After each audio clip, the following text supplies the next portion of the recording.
The bullet grazed so close to Nina Owens's ear that she heard it whistle before it shattered the whiskey bottle behind the bar.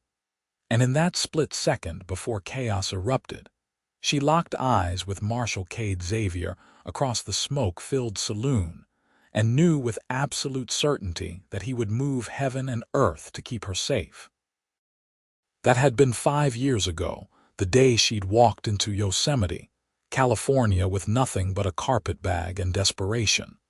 The day he'd hired her as his deputy, despite every man in town saying a woman had no business wearing a badge. The year was 1878, and the gold rush days were fading into memory, but Yosemite still drew its share of trouble.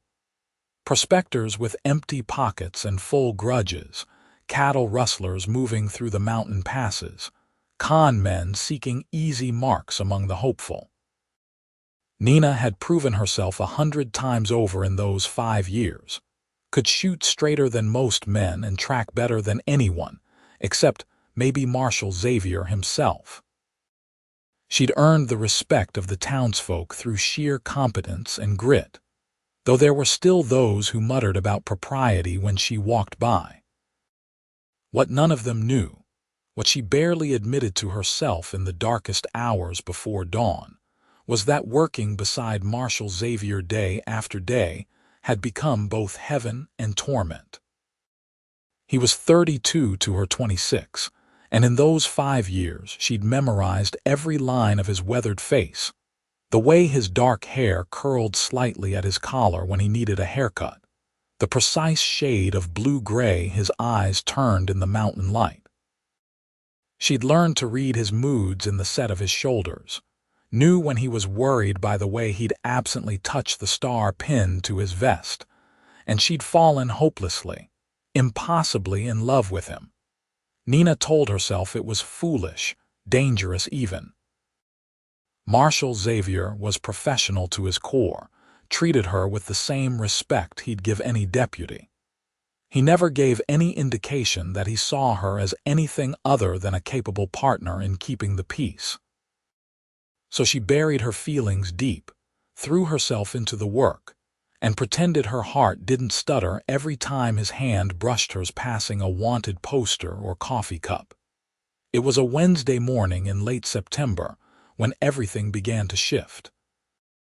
They were in the office early as usual, Nina making coffee while Marshal Xavier studied a telegram that had arrived the night before. The morning sun slanted through the windows, turning the dust motes to gold, and the whole town was still quiet except for the distant sound of hammering from the new church being built on the east side. "We have a problem," Marshal Xavier said, his voice carrying that particular tone that meant real trouble.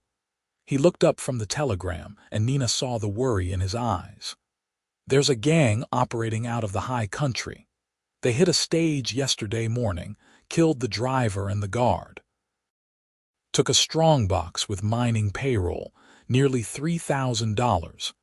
Nina set down the coffee pot with careful control. "How many in the gang?"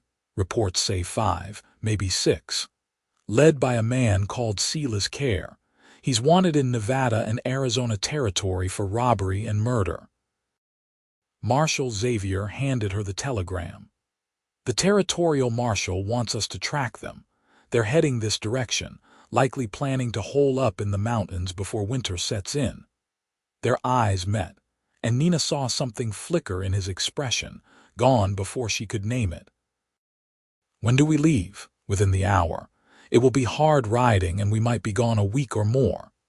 He hesitated, then added quietly, "Nina, this is dangerous work, more dangerous than usual. If you'd rather stay and mind the town, I'd understand." Pride flared hot in her chest. "Have I ever backed down from danger before?" "No," he admitted, "but I had to offer. Offering is fine, but I'm going." She met his gaze steadily. "We're partners, Marshal, have been for 5 years. Something crossed his face then, some emotion she couldn't quite read. "Yes," he said softly. "Partners." They rode out an hour later, saddlebags packed with supplies, rifles in their saddle boots. Nina rode her buckskin mare, Honey, while Marshal Xavier sat astride his big roan gelding. The trail led up into the high country, following the route the stage had taken. They found the robbery site by mid-afternoon, the ground still torn up from the struggle, dark stains in the dirt that Nina tried not to look at too closely. Marshal Xavier dismounted, studying the tracks with the intense concentration she knew so well. 6 riders, he confirmed. Headed northeast toward the high passes. They're moving fast but not careful. Arrogant or desperate, Nina suggested, crouching beside him to examine the hoofprints. Fast money from a robbery means they need it quick. Maybe they have debts, someone chasing them. Good thinking. He glanced at her with approval that made warmth bloom in her chest. Either way, arrogance or desperation makes them dangerous. They followed the trail as the afternoon lengthened into evening, climbing higher into the mountains. The air grew crisp and thin, scented with pine and the first hint of coming autumn. When the light began to fail, Marshal Xavier called a halt in a sheltered spot beneath towering ponderosa pines. While Nina tended the horses, he built a small fire, keeping it low and smokeless. They ate jerky and hardtack in companionable silence, the kind of easy quiet that came from 5 years of working together. Nina watched the fire paint shadows across Marshal Xavier's features and wondered what he was thinking. He'd been quieter than usual today, more inward. "Something on your mind, Marshal?" she asked finally. He looked up, startled, as if he'd forgotten she was there. Then a small smile tugged at his mouth. "After 5 years, Nina, I think you could call me Cade when it's just the two of us." Her heart did something complicated in her chest. They'd always been formal, always marshal and deputy, even when alone. "All right," she said carefully. "Cade." His name felt strange and wonderful on her tongue, intimate in a way that made her skin warm. He held her gaze for a long moment, and the air between them seemed to thicken with something unspoken. "To answer your question," he said finally, looking back at the fire, "I was thinking about the past 5 years. How much has changed since that day in the saloon." Nina remembered that day with crystalline clarity. She'd been running from an arranged marriage back east, from a life that would have slowly suffocated her. She'd come west seeking freedom and found herself in the middle of a saloon brawl, bullets flying. Then Marshal Xavier had been there, moving with deadly efficiency to restore order, and when it was over and everyone else had cleared out, he'd found her still standing behind the bar, a broken bottle in her hand and fire in her eyes. "You looked like you were ready to take on the whole world," Cade said, as if reading her thoughts. "Terrified but trying not to show it, and I thought, here's someone who won't back down no matter what." "I was terrified," Nina admitted. "I'd never seen violence like that before. But I couldn't go back to what I'd left behind. This had to work. I'm glad it did." His voice was soft, almost tender. "You've become the best deputy I've ever worked with, Nina, the best partner anyone could ask for." The word partner landed with weight between them. Nina wanted to say so much, wanted to tell him that he'd become her whole world, that working beside him was the best part of every day, that she dreamed about him more nights than not. But fear held her tongue. What if she was wrong about what she sometimes thought she saw in his eyes? What if speaking would ruin the friendship they'd built, the professional relationship that meant everything to her? "You gave me a chance when no one else would have," she said instead. "I'll always be grateful for that." Something flickered across his face, almost like disappointment, but then he nodded and rose to spread out his bedroll. "We should get some rest. Early start tomorrow." Nina lay awake long after his breathing had evened into sleep, staring up at the stars visible through the pine branches and wondering what he'd wanted her to say. They picked up the trail at first light, following it deeper into the mountains. The terrain grew rougher, all steep slopes and rocky outcroppings, with sudden drops that could kill a horse and rider. But the tracks were clear, and Nina could see that Cade had been right about the gang's arrogance. They weren't even trying to hide their passage. Around mid-morning they found the first sign that the gang was close. A campsite less than a day old, ashes still slightly warm, tin cans scattered carelessly. Cade examined everything with careful attention while Nina kept watch, her hand resting on her pistol. "They're confident," Cade said grimly. "Think they're safe up here." "How far ahead?" "Few hours, maybe less." He straightened, meeting her eyes. "Nina, when we catch up to them, it's going to get ugly. 6 against 2, and these men have already killed. I need to know you're ready for that." She thought about the past 5 years, all the times they'd faced danger together. Drunken cowboys shooting up the town, claim jumpers who'd rather kill than be arrested, a bank robbery where she'd taken a bullet through the shoulder and kept firing. Cade had always been there, steady and reliable, and she'd done her best to be the same for him. "I'm ready," she said firmly. "I won't let you down. You never have." The intensity in his gaze made her breath catch. "I just need you to know that if anything happened to you, if you got hurt because I brought you up here, I couldn't forgive myself." "Nothing's going to happen to me," Nina said with more confidence than she felt. "We watch each other's backs, same as always." They rode on, tension building as the sun climbed toward noon. The trail led along a ridge line, then down into a narrow canyon with steep walls. Nina felt exposed, vulnerable, and she could see the same wariness in the set of Cade's shoulders. This was perfect ambush country. The attack came without warning. One moment they were riding through dappled shade, the next bullets were slamming into the rocks around them. Nina's mare squealed and reared, and Nina fought to keep her seat while drawing her pistol.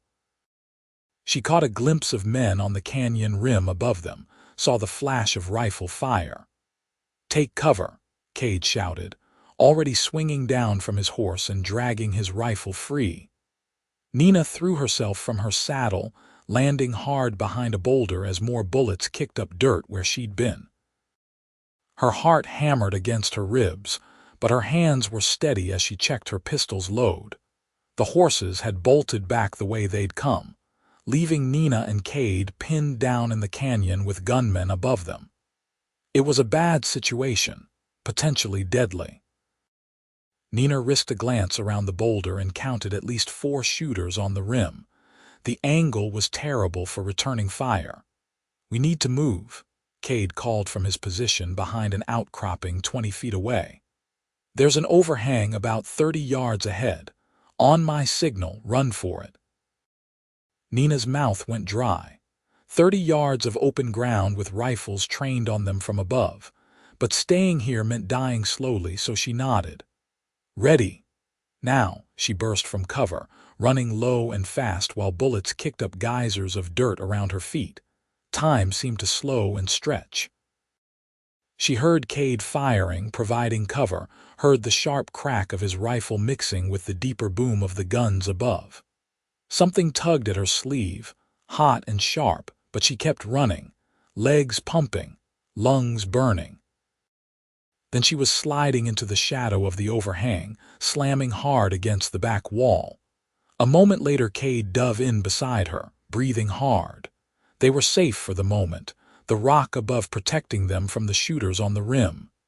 "You hit," Cade demanded, his hands already checking her over. "Just a graze." Nina looked at her sleeve, saw the torn fabric and the thin line of blood beneath. It stung but wasn't serious. "I'm fine." His hands lingered on her arms, and when she looked up, his face was inches from hers. She saw fear in his eyes, raw and undisguised, and something else that made her heart stop. Then the moment shattered as more gunfire erupted, the gang clearly trying to figure out if they could angle shots into the overhang. "We can't stay here," Nina said, forcing herself to focus. "They'll either wait us out or find a way to flank us." Agreed. Cade's jaw was tight as he studied their surroundings. There's a trail up the far wall, see it? Looks like a game track. If we can reach it, we can get above them, turn the tables. Nina saw the trail, a faint line zigzagging up the steep canyon wall. It would be a hard climb, completely exposed for the first 20 feet. That's a long shot. It's the only shot we have. He met her eyes and his voice dropped to something fierce and urgent. Nina, I need you to listen to me. If something goes wrong, if I don't make it, you run. You get back to town and bring reinforcements. Don't try to be a hero. Anger flashed hot through her. We're in this together. I'm not leaving you. Nina, no. She grabbed his vest, pulling him close. 5 years, Cade. 5 years we've been partners. I'm not running now, and I won't let you run either. We do this together or not at all. Something blazed in his eyes, and for a heartbeat she thought he might kiss her. Instead, he nodded slowly. Together, then. They waited for a lull in the shooting, then broke from cover and ran for the trail. Bullets immediately zinged around them, closer than before. Nina's legs burned as she hit the slope and started climbing, grabbing at rocks and scrub brush to pull herself upward. Below and behind her, she could hear Cade returning fire, trying to keep the gang suppressed. A bullet struck the rock near her hand, and sharp stone fragments cut her palm. She ignored the pain and kept climbing, muscles screaming. The trail was barely wide enough for her boots, and one wrong step would send her tumbling back down. But she'd grown up climbing trees and barn roofs back east, had spent 5 years navigating mountain trails, and her body knew what to do. She reached a wider spot and turned to provide cover for Cade. He was halfway up, moving with the same determined speed, his rifle slung across his back. Nina drew her pistol and fired at the rim above, forcing the shooters to duck. She couldn't hit them at this range with a pistol, but she could make them nervous. Then Cade was beside her, and they were moving again, climbing higher. The trail switchbacked, taking them up and around, and suddenly they were above the ambush point. Nina could see 3 men crouched on the rim, their attention focused downward on where she and Cade had been moments ago. "Drop your weapons," Cade's voice rang out, his rifle leveled. "You're under arrest." The men spun, surprise written on their faces. For a frozen moment, Nina thought they might surrender. Then one of them, a big man with a black beard, went for his gun. Cade fired and the man went down. The other 2 scattered, one diving behind rocks while the other ran along the rim. Nina tracked the running man, her pistol steady despite the adrenaline flooding her system. "Stop or I'll shoot." He didn't stop. She squeezed the trigger and he stumbled, then went down clutching his leg. Not a killing shot, but enough to end the chase. The third man, seeing his companions down, threw out his gun and raised his hands. "Don't shoot. I surrender." It took another hour to round up the rest of the gang. 2 more were in the canyon, and when they saw their fellows captured, they gave up without a fight. The 6th man, the leader Sela's Care, had run at the first sign of trouble, taking one of the horses. But his trail was clear, and Nina knew they'd find him. They tied up the 4 prisoners and left them under a rock face while they went after Care. The sun was slanting toward afternoon when they finally cornered him in a box canyon, his stolen horse gone lame. He tried to shoot his way out, but Cade's rifle spoke once, sharply, and Care's gun went spinning from his hand. By the time they had all 5 surviving gang members secured and the stolen strongbox recovered, the sun was setting. They made camp in a defensible position, the prisoners tied securely to trees. Nina tended her horse while Cade stood watch, and exhaustion dragged at her bones. "Hell of a day," Cade said when she joined him by the fire. "Hell of a day," she agreed, accepting the coffee he handed her. Her arm ached where the bullet had grazed it, Her hands were cut and bruised from the climb, and every muscle felt like she'd been kicked by a mule. But they were alive and they'd won. "You were incredible today," Cade said quietly. "That climb, the way you kept your head when the shooting started, I've never seen anyone braver." Heat rose to Nina's cheeks. "You weren't so bad yourself, Nina." He set down his coffee cup and turned to face her fully. The firelight played across his features, and his expression was more open than she'd ever seen it. "When those bullets were flying, when you were exposed on that cliff face, all I could think was that I should have told you. Should have said it years ago." Her heart began to pound. "Told me what?" He took a breath, and she saw his hands tremble slightly.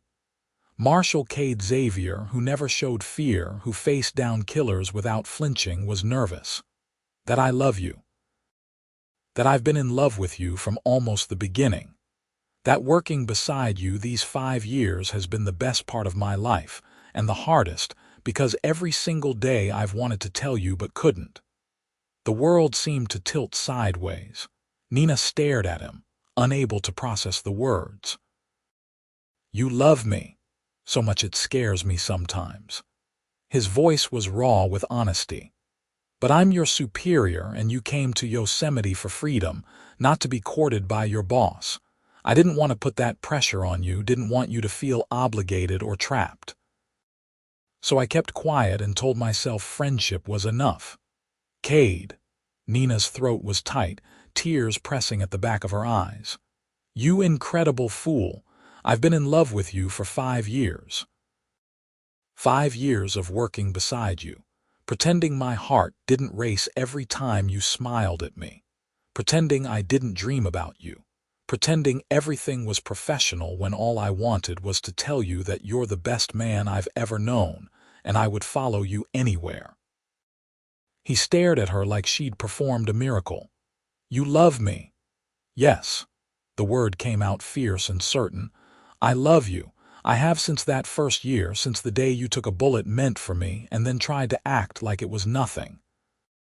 Since the night we tracked those rustlers through the snow and you gave me your coat even though you were freezing. Since 1,000 small moments when you made me feel capable and valued and seen. Nina." He reached for her, his hands cupping her face with infinite gentleness. "Can I kiss you? I've been wanting to for so long." "Yes." She was already leaning in. "Yes." His lips met hers, and the kiss was everything she'd dreamed of and more. Tender at first, almost reverent, then deepening as 5 years of longing poured into it. She wrapped her arms around his neck, and he pulled her close, and for a perfect moment nothing else existed. Not the mountains, not the prisoners, not the danger they'd faced. Just the two of them, finally honest, finally together. When they pulled apart, both breathing hard, Cade rested his forehead against hers. "I can't believe I almost died today without telling you. We didn't die." Nina's voice was fierce. "We survived together, like always." "Like always," he echoed. Then he smiled, that rare, full smile that transformed his whole face. "Though I have to say, as declarations go, almost getting shot is pretty dramatic." She laughed, giddy with relief and joy. "We do tend toward the dramatic in our line of work." They sat together by the fire, Nina tucked against Cade's side, his arm around her shoulders. The prisoners snored in their bonds, and the mountain night was cold and clear around them. Nina had never been so tired or so happy. "What happens when we get back to town?" she asked eventually. "We can't keep working together the same way if we're courting. People will talk. Let them talk." Cade's voice was firm. "Though you're right, the power dynamic gets complicated, so here's what I'm thinking.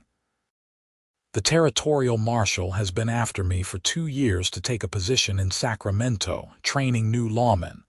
I always said no because of Yosemite, because of the work here." He paused.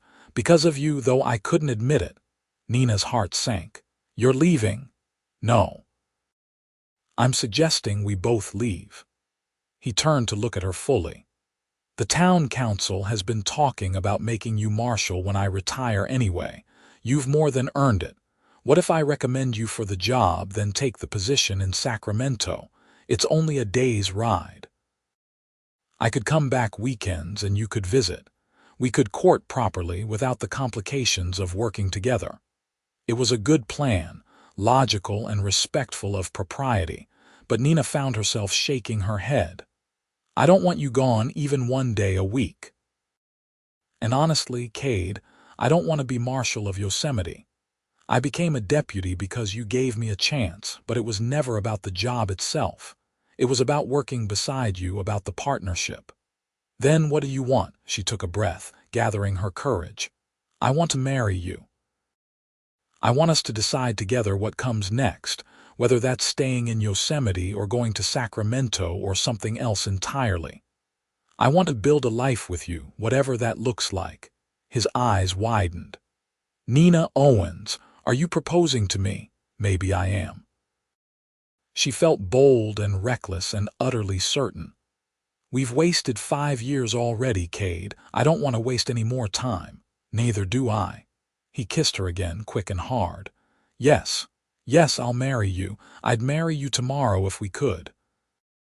We'll have to wait at least until we get these prisoners to the territorial jail, Nina pointed out, but she was laughing. But after that, yes, tomorrow or next week or whenever we can find a preacher. They talked long into the night, making plans, sharing all the feelings they'd kept hidden for so long. Cade told her about the day he'd realized he loved her, tracking a prisoner through a summer thunderstorm, watching her face light up when the rain broke the heat. Nina told him about the night he'd found her crying over a letter from her mother back east, disowning her for her unwomanly choices, and how he'd sat with her in silence until dawn, his presence the only comfort she'd needed. I should have known then, Cade said. Should have recognized what I felt. We both should have. Nina laced her fingers through his, but we know now, that's what matters. The journey back to Yosemite took 4 days with the prisoners in tow. They stopped in the territorial capital to hand over the gang and the recovered strongbox, and the territorial marshal was impressed enough to offer them both commendations. He also renewed his offer of the training position to Cade, and when he learned they were engaged, suggested Nina might join him in the work. Training new lawmen is important, the marshal said, and having a woman's perspective would be valuable. Not many female deputies in the territories, but there are a few, and they all face the same struggles you have. You could help prepare the next generation to work with women officers, teach them what you've learned. It was an intriguing possibility. They promised to think about it and continued on to Yosemite. The town gave them a hero's welcome when they rode in, the recovered payroll having been worried over by half the residents. The mayor insisted on a ceremony, presenting them with medals for bravery. That night, in the marshal's office that had been Nina's second home for 5 years, Cade took both her hands in his. I meant what I said about not wasting any more time. The preacher can marry us Sunday if you're willing. Sunday. That was only 3 days away. Nina thought about white dresses and big ceremonies, the kind of wedding her mother had always planned for her. Then she thought about what she actually wanted, which was simply to be married to Cade, to start their life together. Sunday is perfect. They were married that Sunday afternoon in the little church that was still fresh smelling with new timber. Nina wore a simple blue dress, her best, and Cade wore a new shirt he'd bought special for the occasion. Half the town crowded into the pews and the other half waited outside. When the preacher pronounced them husband and wife, Cade kissed her to applause and cheers. The celebration lasted all evening with food and dancing in the street. People kept coming up to congratulate them, to say they'd suspected all along, to express their approval. Mrs. Henderson, who ran the boarding house where Nina had lived for 5 years, cried and hugged them both. The deputy who'd been filling in while they were gone, young Thomas Wright, shook Cade's hand and said he'd be honored to keep serving if they stayed. But as the sun set and the party continued, Nina and Cade slipped away to the little house behind the marshal's office that Cade had lived in since coming to Yosemite. It had always been neat and sparse, a bachelor's quarters. Nina looked around, already mentally arranging her things, planning how to make it a home for both of them. Having second thoughts, Cade asked, coming up behind her and wrapping his arms around her waist. Not even close. She turned in his embrace, looping her arms around his neck. I was thinking about Sacramento, about the territorial marshal's offer. And I think we should take it, both of us. The decision felt right as soon as she spoke it aloud. You'd be brilliant at training new lawmen, and he's right that having a woman's voice would be valuable. We could do real good there, make things better for the next generation of officers. Cade studied her face carefully. You wouldn't regret leaving Yosemite. I'll miss it, Nina admitted. But Yosemite was never the dream. You were the dream, even when I wouldn't let myself acknowledge it. And Sacramento is close enough we can visit, maintain ties. It's not goodbye forever. Then Sacramento it is. He kissed her forehead, her cheek, finally her lips. As long as we're together, I don't care where we are. They made love that night for the first time, tender and passionate and utterly right. Afterward, lying tangled together in Cade's bed, their bed now, Nina felt a completeness she'd never known existed. This was what she'd come west searching for, though she hadn't known it at the time. Not just freedom, but love, partnership, a person who saw her wholly and loved her anyway. I have a confession, Cade murmured against her hair. That first day in the saloon, I hired you partly because you clearly needed help and I'm a soft touch for people in trouble. But also because even terrified and holding a broken bottle, you were the most beautiful woman I'd ever seen. I told myself it was just attraction, that it would fade. It never did. Nina propped herself up on one elbow to look at him. I was covered in dust and probably smelled like the stagecoach. You were perfect. He traced her face with gentle fingers. You still are, flatterer. But warmth bloomed in her chest. For the record, I thought you were handsome the moment you walked into that saloon. But what made me fall in love was everything else. Your integrity, your kindness, the way you treated everyone with respect regardless of their station. You gave me a chance when nobody else would have, and then you never once made me feel like I owed you for it. You didn't owe me anything. You earned your place every single day. His voice was fierce. I'm so proud of you, Nina, so proud to be your husband. Husband. The word was still strange and wonderful. Nina kissed him again, pouring all her love into it, and they came together once more, slower this time, savoring every touch and whisper. They spent 2 weeks settling their affairs in Yosemite before moving to Sacramento. The town threw them a going-away party, and the mayor made a speech about their service. Thomas Wright was officially appointed deputy, with the understanding he'd likely become marshal within the year. Nina packed up her few belongings from the boarding house and combined them with Cade's things, everything they owned fitting into a wagon. The night before they left, they visited every place that had mattered during their 5 years together. The office where they'd spent countless hours on paperwork and planning. The saloon where they'd first met. The ridge overlooking town where they'd sometimes ride to discuss difficult cases. Each place held memories, pieces of their story. No regrets. Cade asked as they stood on the ridge, watching the sun set over Yosemite for the last time as residents. None.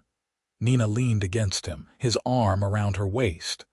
This town gave me a new life, a new start. It gave me you. I'll always be grateful for that, but I'm ready for the next chapter. They arrived in Sacramento on a crisp October morning, the city bustling and energetic after quiet Yosemite. The territorial marshal, Joseph Kane, greeted them warmly and showed them to a neat house on a tree-lined street, provided as part of Cade's position. It was bigger than the place in Yosemite, with a real parlor and a kitchen that made Nina's eyes light up. "It's perfect," she said, already envisioning curtains and furniture, the touches that would make it home. "I'm glad you approve," Marshal Cade said. "Now let's discuss the work." "Cade, you'll be primarily responsible for tactical training and law enforcement procedure. Nina, I'd like you to develop curriculum around community relations and working with diverse populations, including women officers. We've got 6 new recruits starting next month, and I want them to be the best trained lawmen in the West." The work was challenging and rewarding.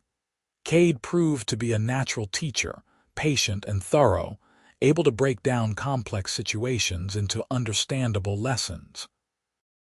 Nina discovered she loved developing training programs, thinking through what new officers really needed to know.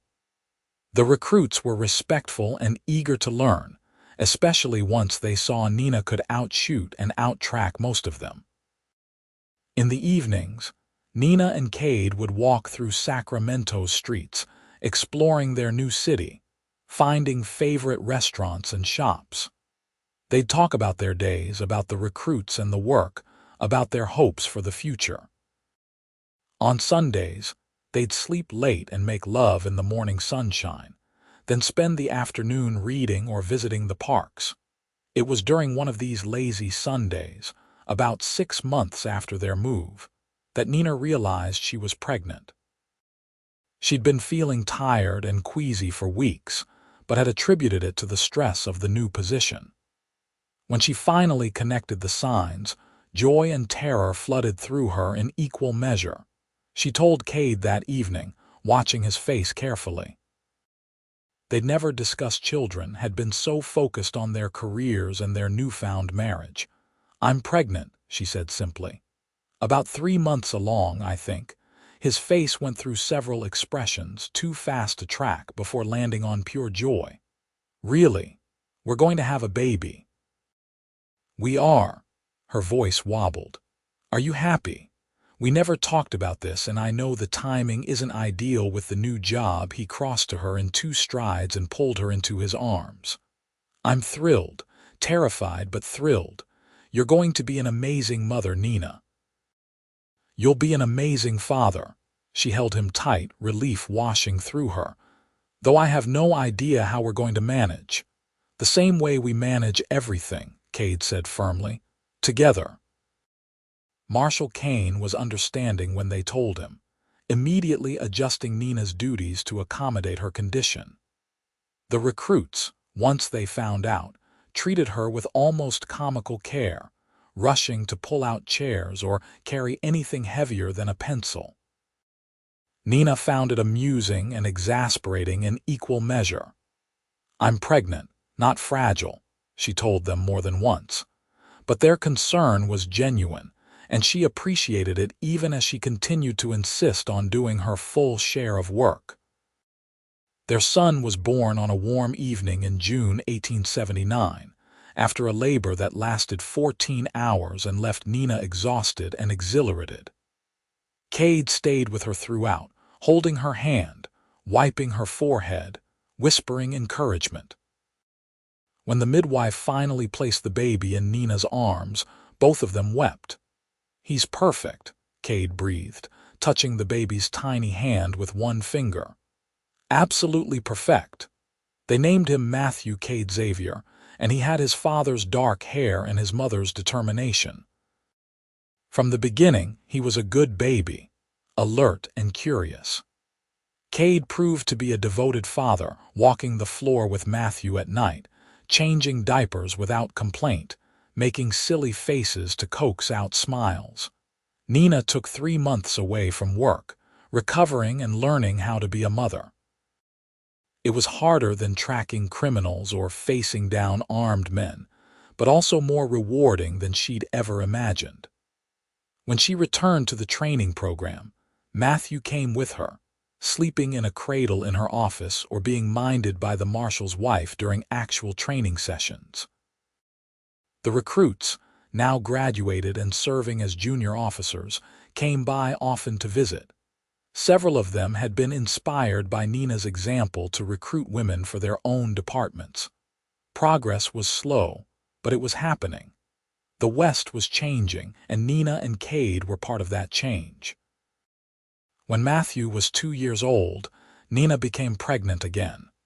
This pregnancy was easier, and their daughter, Rose, was born in early 1882. She had her mother's auburn hair and her father's blue-gray eyes, and she was fierce from the moment she entered the world, screaming her displeasure at everything until she was placed in Nina's arms. "She's going to be a handful," the midwife predicted, and she was right. Where Matthew had been placid and easy, Rose was demanding and energetic, into everything, fearless to the point of danger. Cade would often come home to find Nina exhausted from keeping their daughter alive and out of trouble. "She reminds me of someone," Cade said with amusement, watching 3-year-old Rose attempt to climb onto a chair to reach something she'd been told was off limits. "I was never that bad," Nina protested. "You faced down an armed gang with just a pistol and determination." "Our daughter clearly inherited that fearlessness." He scooped Rose up, provoking shrieks of laughter. "We're going to have our hands full when she's older." "We already have our hands full," Nina pointed out, but she was smiling. Their life was chaotic and messy and absolutely wonderful. Over the years, Nina and Cade became fixtures in Sacramento's law enforcement community. They trained hundreds of officers, developed programs that were adopted across the West, and quietly advocated for more women in law enforcement. They faced opposition and prejudice, but they also saw real change. By 1885, there were nearly 50 female deputies and officers in the Western Territories, and that number was growing. They visited Yosemite every summer, showing their children the town where their parents had fallen in love. Thomas Wright was Marshal now, married with children of his own, and the town had grown and prospered. Each visit was bittersweet, full of nostalgia for what had been, but also gratitude for what they'd built. It was during their summer visit in 1886, walking along the ridge where they'd said goodbye to Yosemite 8 years earlier, that Nina reflected on how far they'd come. Matthew was 7 now, serious and thoughtful, already talking about becoming a lawman like his parents. Rose was 4, wild and joyful, interested in everything. Cade, at 40, had silver threading through his dark hair, and Nina, at 34, had laugh lines around her eyes. They'd built a good life, full of love and purpose. "You ever think about those 5 years?" Nina asked, watching their children play in the grass below. "When we were both too scared to say anything, all the time." Cade pulled her close. "I regret the time we wasted, but I also think maybe we needed it. We needed to build that friendship, that partnership, before we could have this." "Maybe." Nina leaned into him, comfortable and content. "I just wish I'd been braver sooner." "We were brave when it counted." He kissed the top of her head. "And look at what we have now. 2 beautiful children, work we love, a marriage that gets stronger every year." "We didn't waste those 5 years, Nina. We invested them. They're part of our foundation." It was a generous way to look at it, and probably true. Those 5 years of partnership had taught them how to communicate, how to trust each other completely, how to face danger together. All of that had translated into their marriage, making it stronger. As the years continued to pass, Nina and Cade watched their children grow. Matthew did indeed become a lawman, joining the Sacramento police force at 20 and quickly earning a reputation for fairness and integrity. Rose, to everyone's surprise, became a lawyer, one of the first women admitted to the California bar. She focused on defending the rights of the poor and marginalized, and her fierce determination served her well in the courtroom. Both children married, gave them grandchildren. Matthew married a schoolteacher named Sarah, and they had 3 children. Rose married a fellow lawyer, Daniel, and they had 2 daughters. Family gatherings were loud and chaotic and full of love. Cade retired from active training in 1895, though he continued to consult and teach occasionally. Nina retired a year later, ready to spend more time with their grandchildren and each other. They remained in Sacramento, in the house they'd made a home, surrounded by memories and love. It was a quiet evening in 1898, sitting on their porch watching the sunset, that Cade turned to Nina with a smile. "Do you remember the day we met? In that saloon in Yosemite, like it was yesterday." Nina took his hand, their fingers lacing together with the ease of 20 years of marriage. "You saved my life that day." "We saved each other," Cade corrected. "You gave me purpose, partnership, love. Everything good in my life started that day. Everything good in my life started when you finally told me you loved me." Nina leaned her head on his shoulder. 5 years we worked together. 5 years I loved you in silence. And then you said those words and everything changed. Best decision I ever made." He kissed her forehead. "Second only to hiring you in the first place." They sat together as the sun sank below the horizon, painting the sky in shades of gold and rose. Their life hadn't been easy, had required compromise and hard work and constant communication. But it had been worth every struggle, every challenge. They'd built something real and lasting, a love that had weathered 20 years and would weather 20 more. Inside the house, they could hear their grandchildren playing, visiting for the weekend. Matthew's oldest, 10-year-old Marcus, was teaching Rose's youngest, 6-year-old Lily, how to play chess. Their voices carried through the open windows, young and full of life. "We did good," Nina said softly. "With our life, with our children, with everything."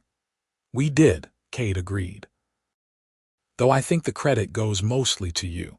You're the one who had the courage to propose, to push us forward when I might have been content with careful courtship. Someone had to move things along." Nina smiled at the memory. "We'd wasted enough time. No time with you is wasted."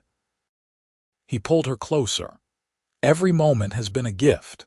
They stayed on the porch until the stars came out, talking about their years together, about the future waiting for their children and grandchildren. The West was tamer now than it had been in 1873 when Nina first arrived in Yosemite. The frontier was closing, cities growing, civilization spreading. But the spirit that had drawn them both west, that hunger for freedom and opportunity, was still alive in the next generation. As they finally went inside, Cade paused in the doorway and pulled Nina into his arms one more time. "I love you," he said, the words as fervent as they'd been that night in the mountains 20 years ago. "I will love you until my last breath and beyond." "And I love you," Nina replied, her heart full. "Always and forever." They'd worked together for 5 years before he finally said he loved her. But they'd loved each other for a lifetime after. And standing there in the doorway of their home, surrounded by family and memories and the life they'd built together, Nina knew with absolute certainty that every moment, every struggle, every joy had been worth it. They'd found what everyone searches for: a love that lasted, a partnership that endured, a happiness that grew deeper with every passing year. Their story had started with a bullet whistling past Nina's ear and ended here, in peace and contentment, with children and grandchildren carrying on their legacy. It was a good ending, the kind Nina had dreamed of during those 5 silent years.